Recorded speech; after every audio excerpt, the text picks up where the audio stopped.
Est-ce que tu as remarqué toi aussi que beaucoup de personnes qui ont gagné beaucoup d'argent dans leur carrière terminent ruinées? On peut prendre le cas des footballeurs, des musiciens, des acteurs même de cinéma. Plusieurs d'entre eux que l'on a vus à la télévision, que l'on a admirés pour leur talent, terminent ruinés. Est-ce que tu le savais? Je t'invite juste à aller sur Internet et à fouiller la liste et tu vas être surpris de voir que beaucoup de personnes que l'on admirait tous aujourd'hui n'ont plus un centime. Par exemple, le footballeur Emmanuel Eboué, l'Ivoirien, qui jouait à Arsenal, l'un des plus grands clubs au monde, qui a même joué à Galatasaray, bref, qui a joué dans les clubs les plus prestigieux, dans lesquels il était bien rémunéré, a terminé quasiment ruiné, sans domicile fixe, dans la rue, comme un vulgaire mendiant, si je peux le dire ainsi.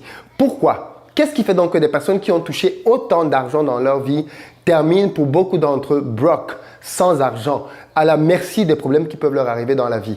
C'est un sujet suffisamment sensible dont on ne parle pas. La faillite des anciennes gloires. La faillite des personnes que hier on admirait. Et donc dans cette vidéo, on va en parler. Je vais t'expliquer pourquoi est-ce que ces personnes-là finissent malheureusement par se retrouver en décrépitude financière. Et pour que tu comprennes bien ce qu'il en est, je vais te mettre ici un extrait d'une interview exceptionnelle. Elle est rarissime. On va écouter là deux grands champions nous parler de gestion de finances. Je parle là de deux sportifs. Un est footballeur international et l'autre est basketteur en NBA. D'ailleurs, il est champion NBA en titre. Donc, ce sont des mecs qui, tous les deux, sont bien évidemment multimillionnaires. Et pourtant, dans cette interview, ils vont t'expliquer ce qui fait que beaucoup de personnes qui ont gagné énormément d'argent se retrouvent dans la ruine. C'est un extrait qui est un peu long, quelques minutes, mais je pense que tu vas apprendre tellement de choses une fois que tu l'auras écouté. Et puis derrière, on va se retrouver et ensemble, on va voir donc 6 pièges dans lesquels les gens que l'argent a surpris tombent. Oui, parce que bien souvent, ces personnes-là ont été surpris par l'argent, comme d'ailleurs tu vas l'apprendre dans cette interview. Et malheureusement, quand on est surpris par l'argent ainsi, il y a des conséquences derrière. Et puis bien évidemment, dans cette interview, je te dirai ce qu'il faut faire pour éviter ce genre d'écueil. Tu parlais de voiture. Je te raconte une histoire qui m'est arrivée quand j'arrive à Arsenal. J'arrive à Arsenal, 17 ans. Je ne peux pas encore conduire. J'attendais, j'allais sur mes... Quand j'ai 18 ans, Thierry Henry, il avait une... À l'époque, je sais pas, à l'époque, je crois que je gagnais. À l'époque, je pense que je gagnais. Je quittais de la France, je gagnais peut-être même... Je gagnais peut-être 4 000 euros. Donc, j'arrive en Angleterre, on me donne 15 000 euros. Imagine un jeune qui gagnait 4 000 euros, je ne sais pas combien, je sais pas combien il gagnait. Je me trouve à 15 000 euros. Donc, je deviens bête. Non,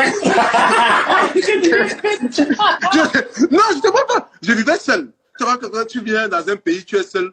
Tu quittes de 4 000 euros à 15 000 euros, tu es seul. J'arrive au camp d'entraînement, Thierry Henry avait un Lincoln Navigator. Ouais. Et à l'époque, il y avait les roues qui tournaient. Les rims là. Les rims là. J'arrive. Je vois le King, parce qu'on l'appelle le King. Je vois le King arrive, il sort la voiture, le Lincoln, tac, il vient, il gare. Je reste comme ça, je dis merde, là un petit 18 ans, le cœur, tu dis que non, je prends la voiture. J'arrive, c'est que ce qui est bien ici, c'est que quand tu as le contrat, même si c'est que tu as un contrat, on va te donner la voiture. Tu passes, tu prends ton contrat, leasing, non? Ouais. Le gars prend, je m'en vais faire un leasing, on me donne la voiture, je prends la voiture, je viens avec. Et moi, j'habitais du camp d'entraînement, peut-être 2 heures du camp d'entraînement. Tous les jours, je mettais peut-être tous les 2 jours, parce que ça consomme. C'est une voiture américaine. Je mettais le plein. Un matin, je me lève. Je vais ouvrir mon frigo. Le frigo est fini parce que tout l'argent a été dans l'essence. Parce que je voulais imiter ce que le grand frère faisait. Et un matin, il me voit. Tous les jours, je garde. Un matin, j'arrive au camp d'entraînement. Je m'en vais, je dis au gars qui m'a vendu la voiture que pardon, donne-moi la Toyota, ça n'est pas mon niveau ça. Regarde, c'est pas mon niveau, regarde. C'est pas mon niveau. Donc j'arrive au camp d'entraînement, je dis en Toyota. Thierry me voit. Il me voit, j'entre, il me dit, mon petit, ta voiture est où? Je dis non,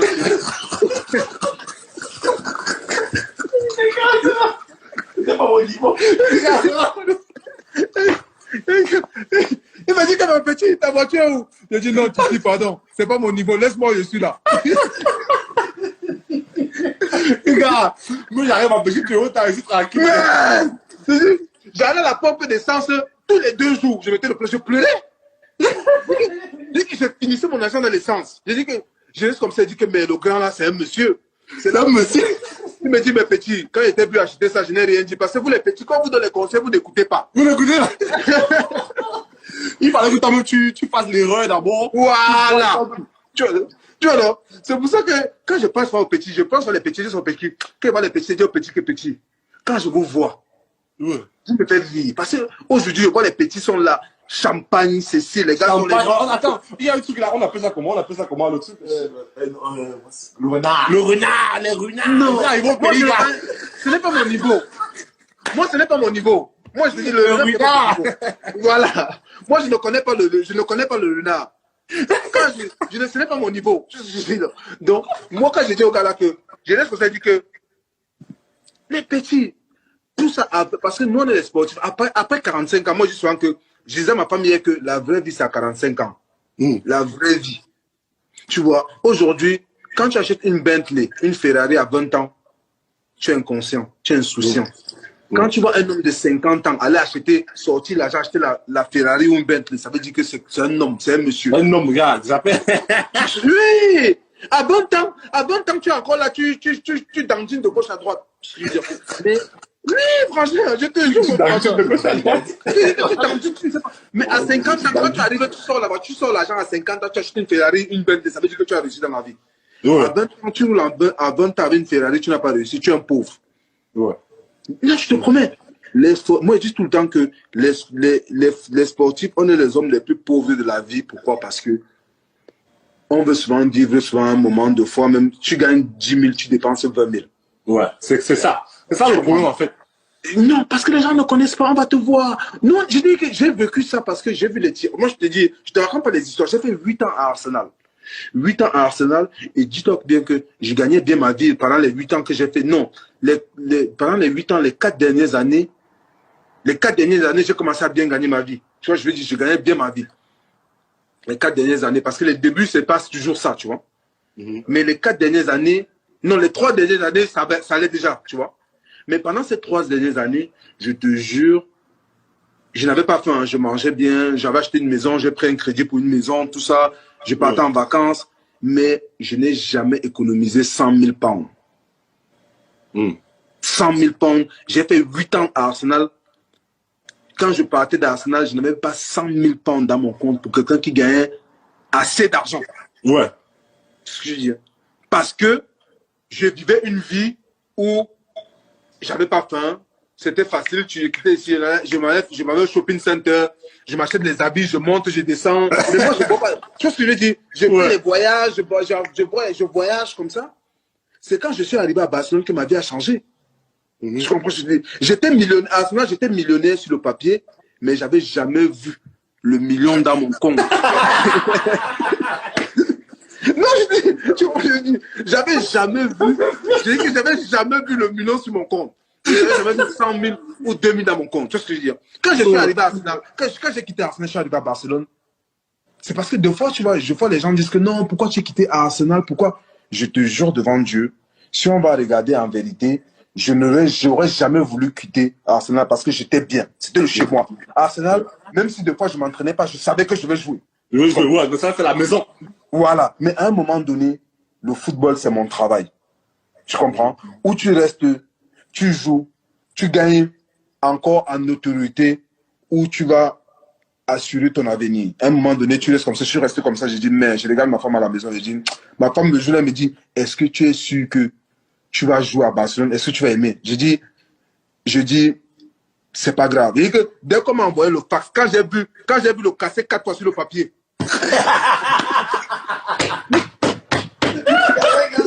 Tu vas le casser 4 fois sur le papier. Je dis, mais non. Ma vie a changé. Tu vois, oh. On m'a appelé. On m'a appelé. Le gars m'a dit, tu vas aller à Barcelone. Je dis, j'ai d'abord hésité, tu vois, non? J'ai d'abord hésité. Ouais. J'ai dit, j'ai d'abord hésité. Et quand il m'a envoyé le fax, je regarde le papier. J'ai tchakalisé ça comme ça, bien que je te dis. Il dit, merde! Il dit, casser combien? Il dit, casser 4 fois. Là-bas, c'est pas le parfumé, mais c'est le casser 4 fois. Ça a dépassé le parfumé. Et quand je vois ça, merde! J'ai dit, quand le gars m'a appelé, le directeur sportif m'appelle, il me dit, oui, tu sais que tu ne vas pas jouer. Comme, je ne voulais même plus dire ce qu'il était en train de mettre chacalisé là. Je ne voulais même pas. Moi, j'étais les chiffres seulement. Tu vois, là. Le chiffre, là, on te tourne les yeux là-bas. Mais tu parlais de quoi? C'est là où j'ai dit que quand je suis arrivé à Barcelone, ma vie a changé. J'étais millionnaire dans le compte. C'était plus dans le papier. Que tu viens, tu n'as plus rien. C'était dans... Parce que le gars. Non, parce que les gars, quand je disais d'abord partout, ils disent que les chiffres de Google. Parce que les gars sont là, ils voient des chiffres à Google, c'est pas, ils pensent que c'est la réalité. Mais c'est ça! C'est ça que les gens ne comprennent pas. Et beaucoup de gens vivent par rapport à ça. Au lieu de vivre par rapport, tu penses que non, ok, il faut que je save ça, je garde ça, que j'investisse ici, pour que l'argent continue à tourner, ça revienne. Et que dans la vie, à la fin de la journée, c'est que tu prends soin de ta famille et que tu sais que demain, quelqu'un peut dire que, oh, Pascal a fait ça et que c'est grâce à lui de hier, j'ai fait aujourd'hui, je suis celui-ci, j'ai fait ça. Il m'a donné l'inspiration, il m'a fait ça. À la fin de la journée, c'est ça, et que ma famille est tranquille. Ça, c'est la vie.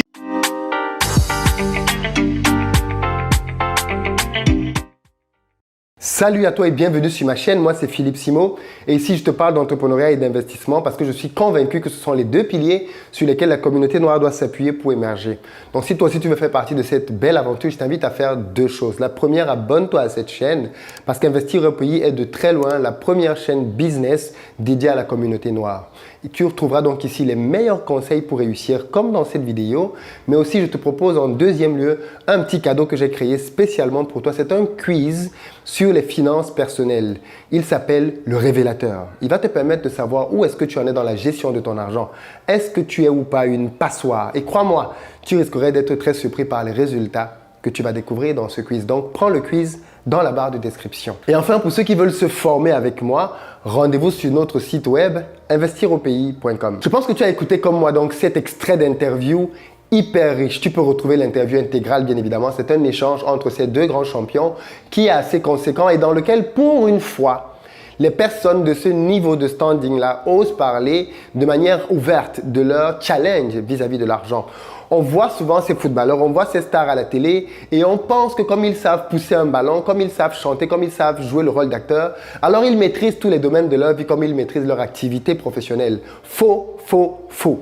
C'est malheureusement bien souvent des jeunes hommes, des jeunes dames, en réalité très isolés parce que quand tu commences à avoir un peu d'argent, parfois tu te coupes de tout le monde et donc du coup au final, ils sont très souvent seuls, notamment ceux qui viennent d'Afrique parce qu'ils laissent leur famille au pays et se retrouvent très jeunes en Europe tout seuls à devoir gérer de grandes sommes d'argent sans personne qui peut réellement bien les conseiller. Bien évidemment, parfois ils ont des charognards autour d'eux qui les entraînent dans des plans juste foireux. Mais bon, c'est pas ça le truc dont je veux te parler ici, c'est plutôt quels sont donc les pièges dans lesquels les nouveaux riches tombent et donc que toi aussi tu devrais éviter parce qu'en réalité, tu es aussi en train de commettre les mêmes erreurs qu'eux. Erreur numéro 1, vouloir impressionner, ressembler aux stars. Tu te souviens, Alexandre Song, parce qu'il s'agit de lui, raconte que quand il est arrivé à Arsenal, il a voulu rouler dans une Lincoln Navigator. Je ne sais pas si tu connais la voiture qu'on appelle Lincoln Navigator. C'est une grosse voiture américaine.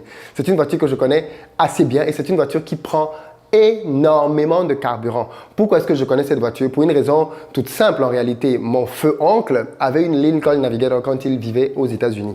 Je connais très bien cette voiture parce que il l'avait eu justement. Alors je précise que mon oncle était un musicien plutôt doué d'ailleurs. Il avait même joué avec Stevie Wonder pour te dire à quel point il était talentueux.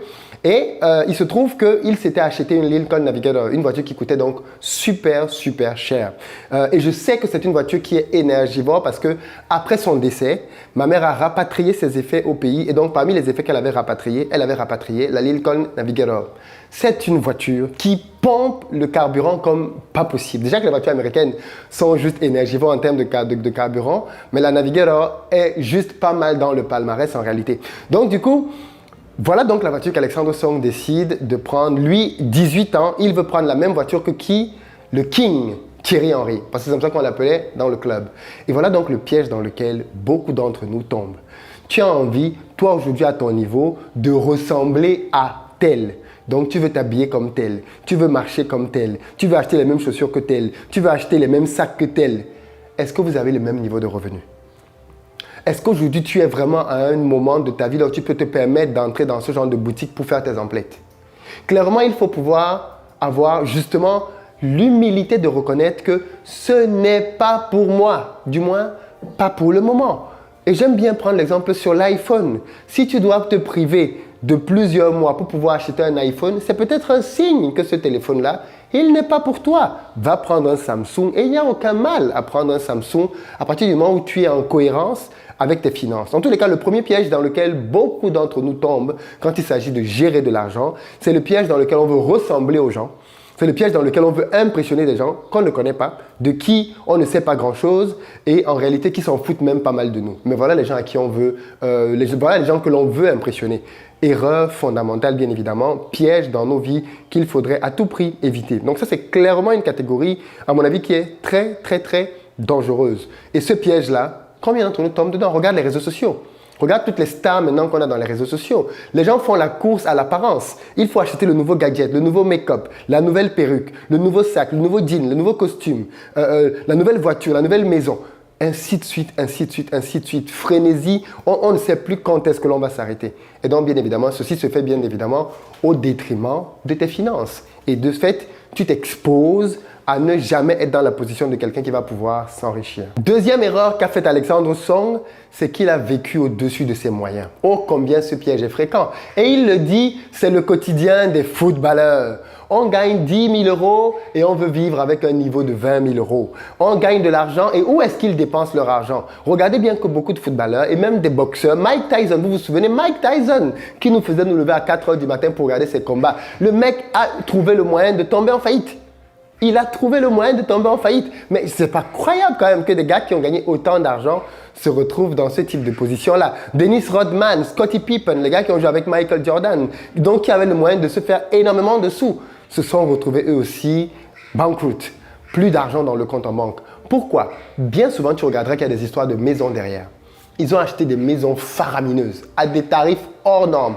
Et qu'est-ce qu'ils ont tous fait? Ils ont pris des crédits. Et on a déjà parlé de ça ici, n'est-ce pas? La maison, ce n'est pas quelque chose qui te rapporte de l'argent.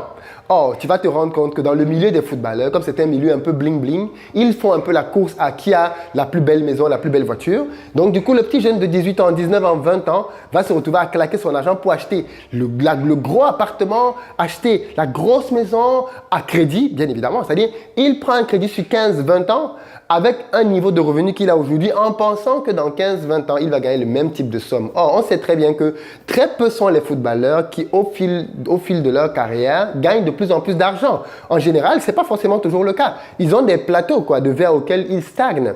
Et bien, malheureusement, beaucoup d'entre eux tombent encore dans ce genre d'erreur. D'aller acheter des grosses maisons qui ne vont rien leur apporter si ce n'est le prestige, parce que bien souvent, il va jouer dans ce club-là 6 mois. Après, il va changer de pays, mais il a quand même acheté la maison là-bas. Tu vois un peu ce que je veux dire? Et c'est comme ça que ça se passe. On voit Neymar qui arrive au Paris Saint-Germain et qui achète une grosse maison. Et bien, tu vas voir que maintenant, tous les autres petits footballeurs du Paris Saint-Germain vont commencer tous à vouloir acheter de grosses maisons. Mais tu t'appelles pas Neymar. Vous ne jouez pas dans la même ligue, même si vous êtes dans le même club. Et ça, c'est le type d'erreur dans lesquelles les footeux tombent, quoi. Et même pas que les footeux, les artistes, les musiciens, ainsi de suite, les acteurs de cinéma tombent dans ce genre de piège-là. Vivre au-dessus de ses moyens. Mais en réalité, ces gars-là, ils flambent leur argent de manière juste incroyable, quoi. Je ne sais pas si tu as suivi, mais plusieurs d'entre eux, par exemple, ont été victimes de cambriolage. Est-ce que tu as déjà entendu ce que les cambrioleurs prennent quand ils vont chez des footballeurs? Très souvent des bijoux. 400 000 euros de bijoux, 800 000 euros de bijoux, 1,2 million de bijoux. Voilà là où les gars vont flamber. Tu mets 1,2 million d'euros dans les bijoux pour ta femme? 1,2 million? Come on! Ça a quel sens de faire ce genre de dépenses? Et pourtant, beaucoup de footeux se retrouvent à dépenser de telles sommes pour mettre des bijoux au cou de leurs copines, de leurs fiancées et même de leurs épouses parfois, et dans des positions dans lesquelles ils n'ont même pas fini de sécuriser leur avenir financier. Erreur. Troisième piège dans lequel Alexandre Song est tombé, mais les autres aussi, et il le dit lui-même, c'est une génération de personnes qui n'écoutent pas les conseils. Quand tu veux leur donner des conseils, ils partent du principe que tu ne sais rien du tout. Si Thierry Henry a pu mettre la Lincoln Navigator, moi aussi je peux aller la louer pour pouvoir rouler avec. Tu vois un peu la logique? Et c'est la même logique qui se traduit dans beaucoup d'autres choses. Donc en réalité, ce sont des personnes qui sont très peu à l'écoute et donc finalement, qui s'entourent uniquement des gens qui vont les aider à vivre le style de vie qu'ils veulent mener. C'est-à-dire, ce sont des gens qui sont portés sur la dépense. Ils vont accorder davantage d'écoute, d'attention à ceux qui vont les aider à flamber, à dépenser l'argent, à le gaspiller un peu n'importe comment. Voilà comment ça marche. Et donc, de fait, ils vont refuser d'écouter ceux qui vont leur dire « Cher ami, la cigale et la fourmi. Cher ami, économise. Cher ami, épargne ton argent. Tu ne sais pas de quoi est fait le lendemain. » Mais ce genre de conseils, bien évidemment, ils ne les écoutent pas parce qu'ils sont comme dans un monde, dans une bulle dans laquelle, comme je disais tout à l'heure, ils essaient de cela jouer à qui a la plus belle voiture, la plus chère voiture, le plus ceci, le plus cela. Et voilà comment est-ce que, bien évidemment, l'argent est constamment en train de sortir et ne jamais rester dans les poches. La quatrième erreur qu'ils font, et j'aime bien quand Alexandre Song le dit, un footballeur qui a 20 ans a acheté une Ferrari est pauvre. Vous voyez comment est-ce qu'il définit la pauvreté? C'est très sage. Il ne définit pas la pauvreté par rapport à l'argent que tu as en banque, ni par rapport à ton salaire. Il définit la pauvreté par rapport à une projection sur le long terme. À 20 ans, 21 ans, avec un salaire que tu gagnes d'un club, si tu vas mettre autant d'argent pour acheter une voiture, tu as la mentalité de pauvreté. C'est de ça dont il parle, la mentalité du pauvre. Et tu vois que même des gens qui ont beaucoup d'argent, parce que beaucoup de gens pensent ici, et c'est super important de comprendre ça, beaucoup de gens pensent ici que leur problème, c'est qu'ils n'ont pas beaucoup d'argent. Et je me tue à vous dire ici que non, ce n'est pas ça votre problème. Si on vous donne beaucoup d'argent, en réalité, vous allez faire les mêmes choses que les autres font. Vous allez le gaspiller de la même manière parce que vous n'avez pas la maîtrise de vous-même, parce que vous ne savez pas gérer vos finances, parce que vous ne savez pas épargner votre argent, parce que vous ne savez pas comment le multiplier. Alors vous allez tomber dans les mêmes panneaux sans aucune discussion possible. Vous allez tomber dans les mêmes pièges que tous vos prédécesseurs. Donc clairement les amis, il faut bien en prendre conscience. Il y a une logique implacable quand il s'agit de l'argent et deux chiffres qu'il faut pouvoir retenir. Le premier, ce n'est pas combien tu gagnes, c'est combien tu gardes. Tu comprends bien la différence? Non pas combien tu gagnes, mais combien tu gardes. Mais ça, on va le développer dans le prochain point. Mais surtout, ce qu'il est vraiment important de comprendre, c'est quelle est ta source de revenus. Tant que tu es salarié, les gens, vous avez tendance à l'oublier, les footballeurs sont des salariés. Ok, ils touchent 15 000, 20 000, 50 000, 100 000 euros par mois, mais ils restent un salarié. Et quel est le principe du salariat? C'est que le jour que tu arrêtes de travailler, l'argent arrête d'entrer. Aussi simple que ça. Voilà pourquoi est-ce que même quand des gens touchent des sommes conséquentes, comme Alexandre Song pouvait le faire, le jour où il quitte le club, après 8 années de travail, il n'a même pas 100 000 pounds dans son compte. Vous imaginez quelqu'un qui a touché des millions pendant son passage dans un club, au sortir de là, n'a même pas 100 000 pounds. C'est incroyable, n'est-ce pas? Et pourtant, lui, il a eu l'opportunité d'aller jouer parmi les clubs les plus prestigieux au monde. Comment donc expliquer cela? La cinquième erreur, c'est l'épargne. Il y a bien évidemment ici une notion super importante. Ce n'est pas combien tu gagnes, mais combien tu gardes. Et là-dessus, j'ai déjà parlé de ça ici. Même quand j'étais en début de carrière, je touchais 2 000 euros, mais je parvenais à mettre 1 300 ou 1 000 euros de côté par mois. Donc, je mettais de côté beaucoup plus que des couples qui, à deux, touchaient 6 000 euros. Parce qu'ils étaient allés habiter dans des beaux quartiers, parce qu'ils se faisaient plaisir, parce qu'il y a toujours des raisons de justifier les dépenses. Mais au final, ils parvenaient à mettre 300 euros de côté. Un foyer qui fait rentrer 6 000 euros. Tu imagines, vous entrez 6 000 euros, vous mettez 300 euros de côté. Quelqu'un qui touche 2 000 euros, mais 1 300 euros de côté, qui de vous deux va être plus riche sur le long terme? Forcément, celui qui met beaucoup plus en termes d'épargne, parce qu'il a justement une capacité à stocker de l'argent beaucoup plus importante que la vôtre. Il y a des gens qui ont des mains percées, des mains trouées. L'argent ne sait pas rester entre leurs mains. Quand ils ont l'argent dans la main, on dirait que ça les démange, tu vois. Il faut que cet argent sorte. Donc, ils vont trouver un moyen d'aller le flamber, d'aller le dépenser. Ça va être dans des gadgets, ça va être dans des trucs pour se faire plaisir qu'on a vu dans la rue, ça va être comme tu veux, mais l'argent finira quand même par sortir. Il y a un adage qui est très célèbre qui dit que beaucoup de gens veulent que l'on repartisse l'argent de manière équitable sur la planète Terre en disant oui, mais non, les riches font ceci, les riches font cela. Ok, quelqu'un a dit si on prenait tout l'argent de la planète, on le repartissait entre tous les êtres humains et on revient quelques années après, il sera reparti chez ses anciens propriétaires. Pourquoi? Parce que sur la Terre, il y a deux catégories de personnes, les producteurs de richesse et les consommateurs de richesse. Alors quelque part, on est tous consommateurs, mais malheureusement, parmi nous, il n'y a que très peu qui sont producteurs et consommateur. La grande majorité n'est que consommateur. Donc, si tu n'es que consommateur, l'argent a un seul rôle dans ta vie, sortir, sortir, sortir, jusqu'à ce qu'il s'épuise. Voilà pourquoi il est super important de savoir discerner d'où te vient ton argent. Si ton argent te vient d'une source comme le salaire, alors tu es fragile.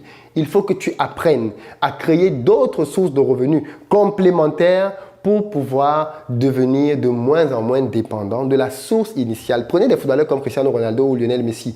Tous les gars qui gagnent vraiment beaucoup d'argent, ce n'est pas que l'argent du foot. Ils sont à l'abri du besoin parce qu'ils ont réinvesti leur argent intelligemment dans l'immobilier, dans plein d'autres choses dont je ne vais pas forcément parler ici, mais ils ont réinvesti leur argent et c'est en le réinvestissant qu'ils se sont garantis une richesse quasiment intergénérationnelle, même après leur départ de la planète. Et ça, c'est clairement ce que chacun devrait pouvoir faire à son niveau. Parce que si tu as de l'intelligence financière, alors tu n'as pas besoin de gagner 100 000 euros en réalité.